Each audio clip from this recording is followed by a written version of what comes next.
الہی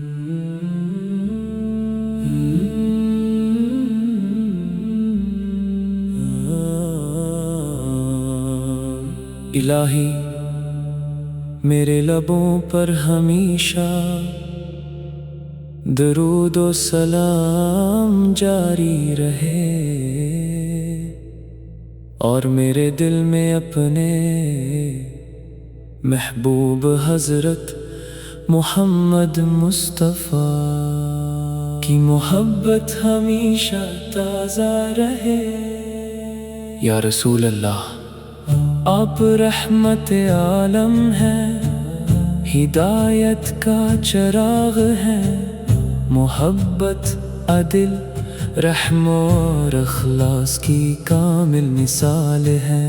آپ کی ولادت سے دنیا کی تاریک راتیں اجالوں میں بدل گئیں، انسانیت کو امید ملی اور دلوں کو سکون نصیب ہوا۔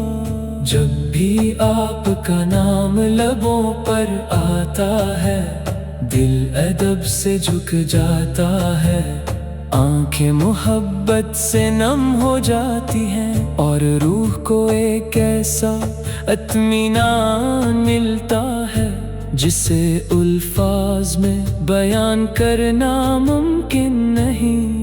مدینہ کی گلیوں کا تصور ہی دل کو معطر کر دیتا ہے، اور روضہ اقدس کی یاد ہر مومن کے دل کی سب سے بڑی آرزو بن جاتی ہے۔ آپ نے ہمیں سچ بولنا سکھایا، یتیموں سے محبت کرنا سکھایا، غریبوں کی مدد کرنا سکھایا، دشمنوں کو معاف کرنا سکھایا، اور ہر حال میں اللہ تعالی پر بھروسہ کرنا سکھایا۔ آپ کی مبارک سیرت قیامت تک آنے والی پوری انسانیت کے لیے بہترین نمونہ ہے۔ یا نبی کریم، ہم گناہ گار ہیں، خطا کار ہیں،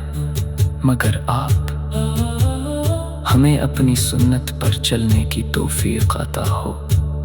ہمارے دلوں میں آپ کی محبت ہمیشہ بڑھتی رہے، اور ہماری زبانی ہر وقت درود پاک سے تر رہیں۔ مدینے کی حاضری ہماری زندگی کی سب سے بڑی دعا ہے، کاش وہ دن آئے جب ہم روضہ رسول کے سامنے ادب سے کھڑے ہوں، آنکھوں سے محبت کے آنسو بہہ رہے ہوں، اور لبوں پر صرف یہی صدا ہو، السلام علیک یا رسول اللہ۔ آپ کی شان بلند ہے، آپ کا ذکر بلند ہے، اور آپ کی محبت ایمان کی جان ہے۔ دنیا کی ہر نعمت اپنی جگہ، مگر آپ کی محبت سب سے قیمتی خزانہ ہے۔ ہم دعا کرتے ہیں کہ اللہ تعالی ہمیں قرآن مجید پر عمل کرنے، سنت رسول کو اپنانے، اخلاق حسنہ اختیار کرنے، اور ہمیشہ حق و انصاف کے راستے پر چلنے کی توفیق عطا فرمائے۔ یا اللہ، ہمیں اپنے محبوب حضرت محمد مصطفیٰ کی شفاعت نصیب فرما، ان کے جھنڈ تلے قیامت کے دن اٹھا، اور جنت الفردوس میں ان کی مبارک رفاقت عطا فرما۔ درود و سلام ہو اس نبی رحمت اور، جنہوں نے ظلمتوں میں نور باندھا، دلوں کو ایمان سے روشن کیا، اور انسانیت کو محبت کا راستہ دکھایا۔